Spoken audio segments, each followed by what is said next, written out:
Welcome to the podcast, Let the Prophet Speak. Today we continue our study of the second book of Kings. We are in the middle of chapter 9. We just read of the secret mission that a student prophet of Elisha undertook to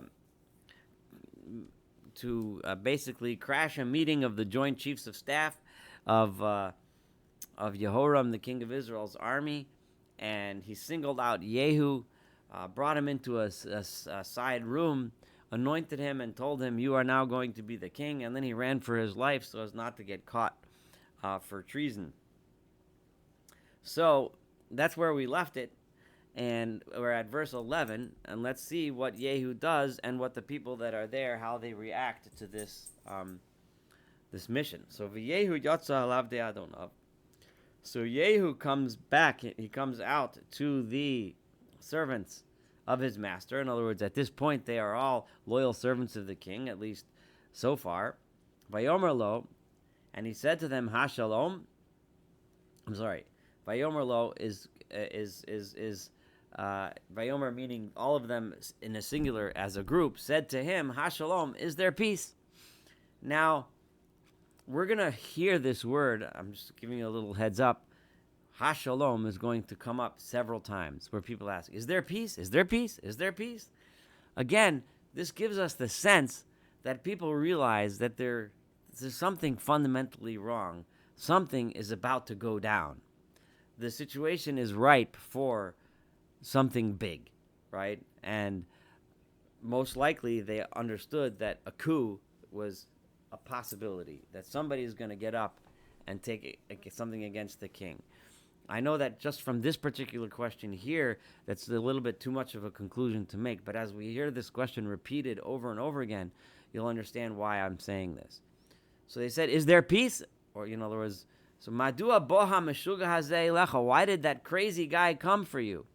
Now, a meshuga is usually translated as crazy. It's not a very common word.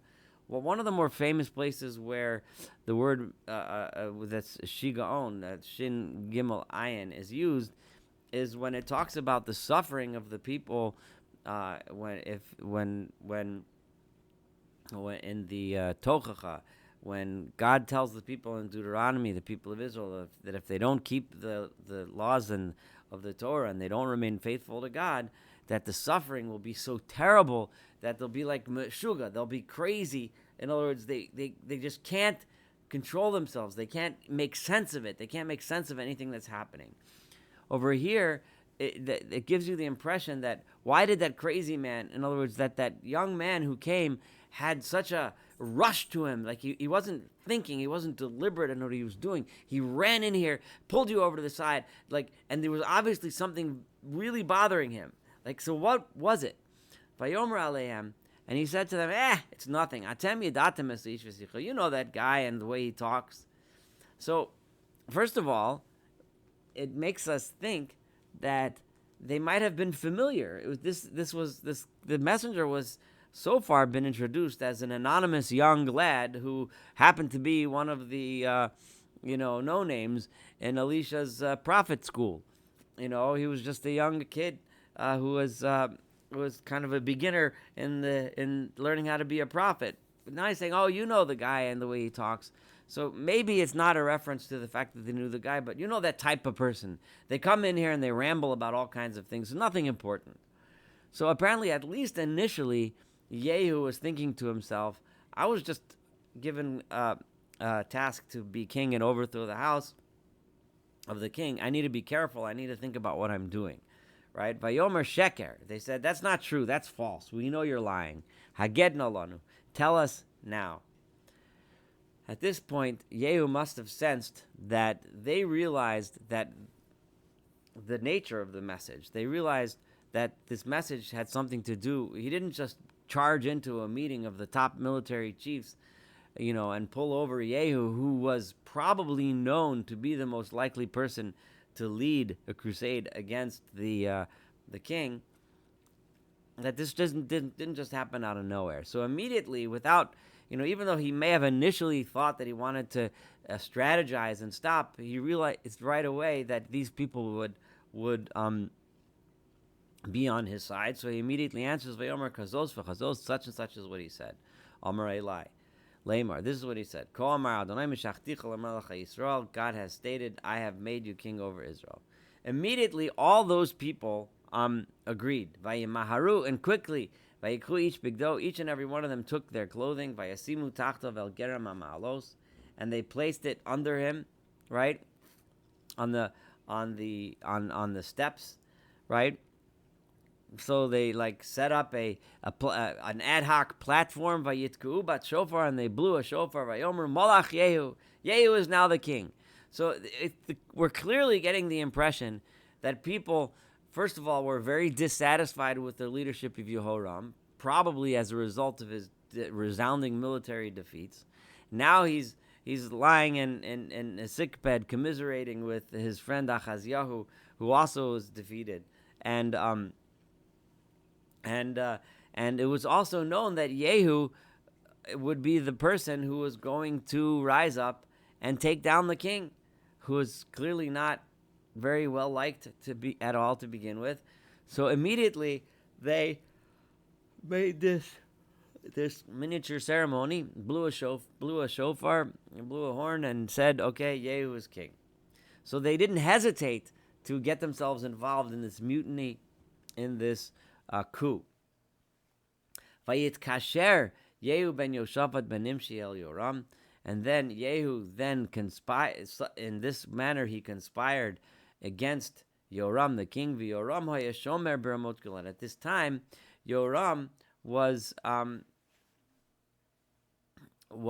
defending. It was in Ramot Gilad, defending who v'chol Yisrael, he and all of the people of Israel, right, were at the time encamped in Ramot Gilad, defending themselves mipnei Chazael melech Aram, against Chazael, the king of Aram. So the Chazael, who also had been appointed by Elisha, so Elisha, number one, appointed the enemy who was attacking them, and now he appointed also the enemy within, who is going to overthrow the king, or at least the enemy to Yehoram, not necessarily the enemy to the people of Israel.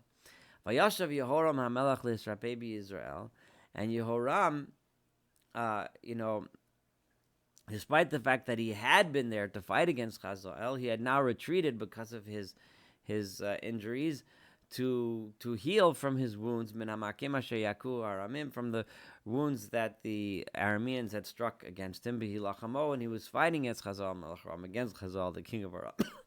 Vayomer Yehu, and Yehu said, Im yesh nafshechem, if this is your desire, in other words, if you are agreeing to be with me, then here's your instructions. Al yetzei polit min ha'ir l'lechet la'agid b'Yisrael. Don't let anyone leave the town, anyone who might have heard the ceremony and known that I've been appointed king. The news that I've been appointed should not leave this town, so that it should not spread in Israel. Because, as we'll see in a moment, Yehu wanted to go and take down the king before the king had a chance to mount a defense against this potential coup. So Vayirkav Yehu vayelech Yisrael. So then Yehu went and he rode and went to Yisrael, which is where the king was, Yehoram shochav shama, because Yehoram was at this time lying there ill in his sick bed. V'Achazio melech Yehuda yarad l'rotz Yehoram. At the same time, the king of Yehuda, Achazio, was there coming to visit Yehoram.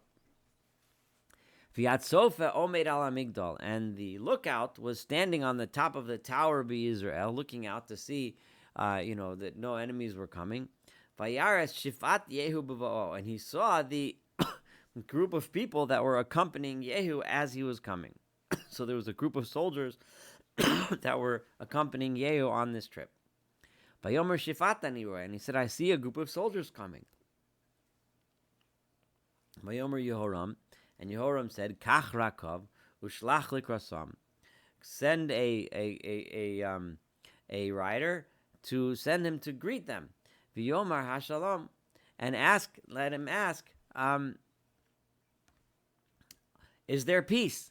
Again, this question, it's kind of an odd question. Is there peace? As if there might not be peace. Now, again, it starts to raise the antenna and make you think that Yehoram was suspicious that there might be a coup brewing. And again, I admit that from this just one word, hashalom, you might not have that impression, but you're going to see it repeated over and over again, and we'll understand what the story is. You'll understand why I have that, why I'm taking that inference. So the horse rider went to greet him. So said the king, hashalom, is there peace? Vayomer Yehu malacho l'shalom.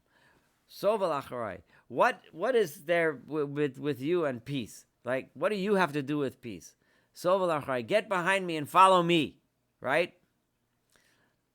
And now the lookout is watching. Apparently, that's what the horseman did.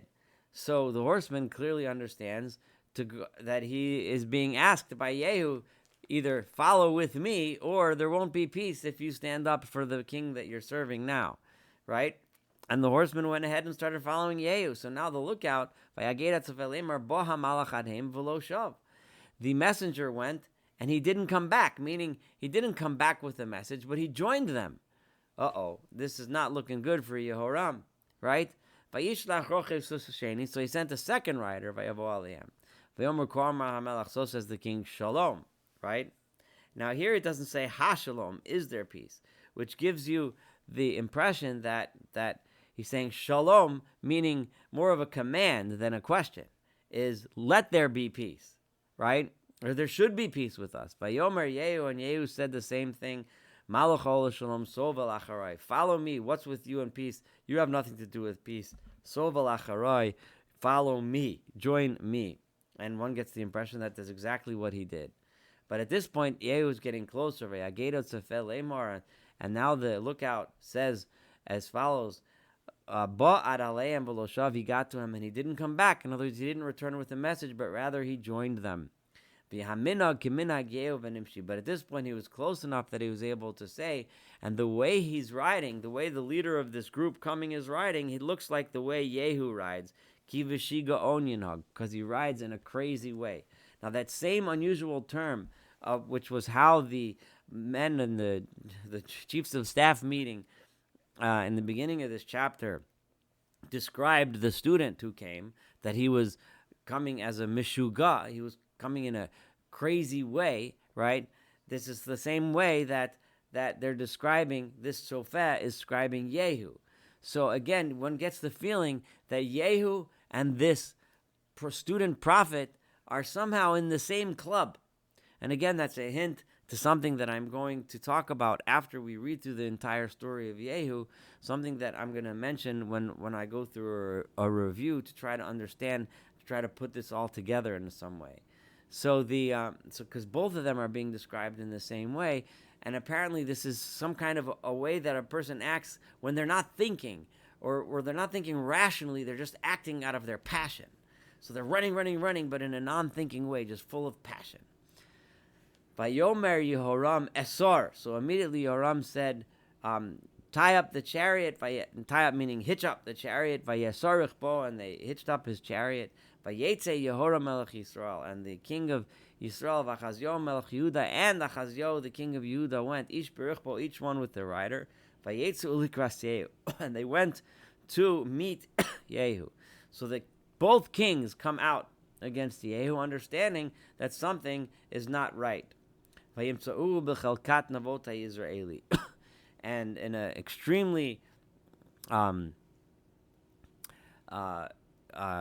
well, I would say a cruel, almost twist of irony, but it's only cruel from the perspective of Yehoram, right? In the field that belonged, remember, there in Yisrael, in Jezreel, Navot was the person who Achav and Izebel conspired to take away his garden, and they took away his garden and had him executed on trumped up false charges.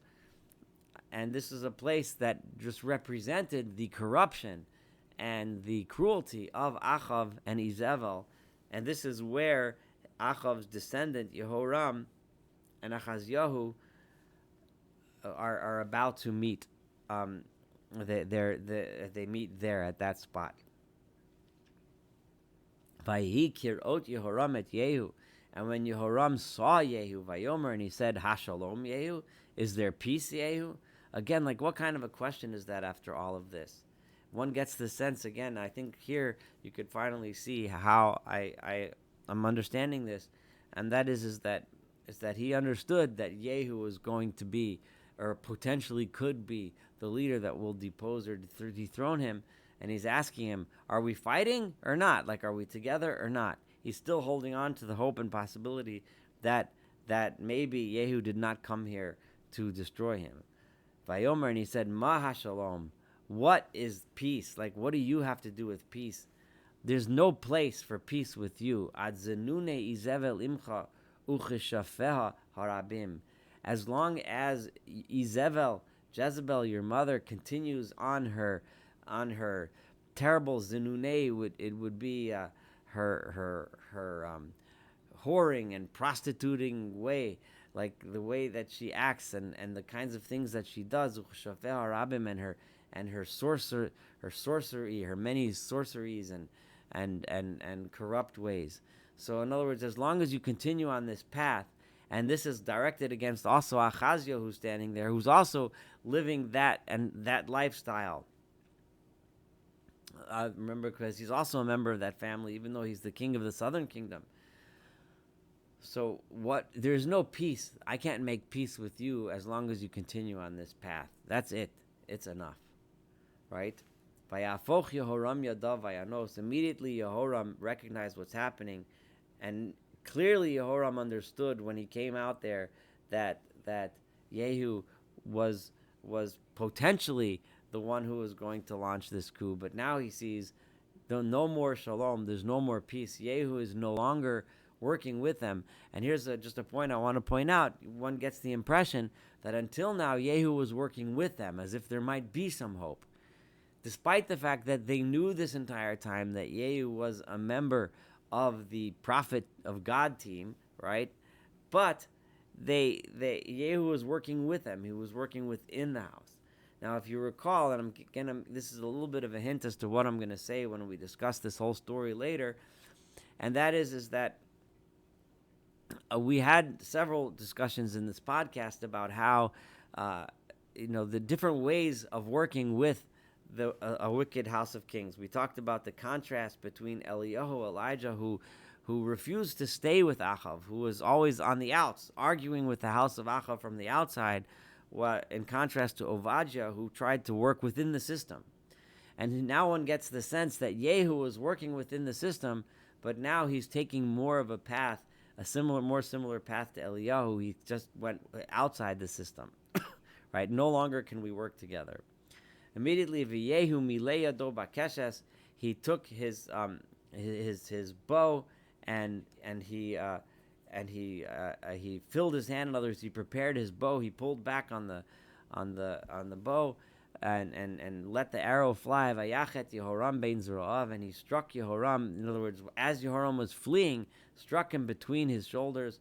Vayetzei hachetzim milibo, and hachetzi milibo, and the arrow went pierced through his back and came right out through his heart.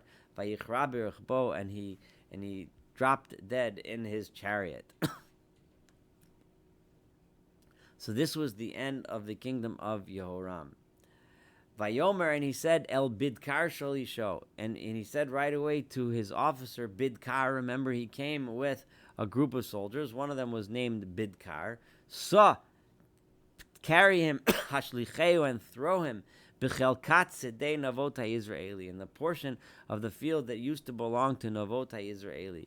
Ki zechor ani va'ata, because you and I both remember Et rochvim tzimadim acharei achav aviv, how we were riding together with Achav, his father. V'Adonai nasa alav es hamaso hazeh. And at this time, and at that time, we were there when God made the prophecy. It was then through the Navi Eliyahu who said that this is going to be his punishment, right? As follows, which we're about to read. Imlo etemei Navot, in verse 26. Navot ve'etmei banav ra'isi emesh num Adonai, that if I have not, in other words, I have seen and I have taken note of the fact of the blood, of the innocent murder of Navot and the innocent murder of his children, right? That I have seen yesterday, God said, V'shilamti lecha b'chelka hazos, I am going to repay you. In other words, I'm going to punish you in this same field. No Adonai, so says God. V'yata now sa shlicheo b'chelka kidbar Adonai. Throw him into that portion of the field as God has spoken. So here we have Yehu taking the role of speaking on behalf of God. Yehu taking the role as if Yehu himself is a prophet. So Yehu acting as if he is a prophet. That is a very important point that I want to make. Keep that in mind and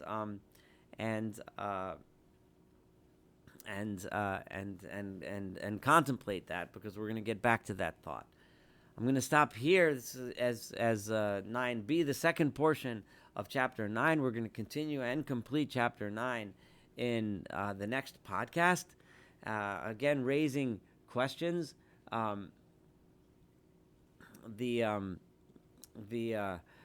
Just some other questions. Things that I want to point out. The fact that so quickly everyone was ready to jump to Yehu's side is our points that I pointed out, and the fact that Yehoram immediately turned around and ran.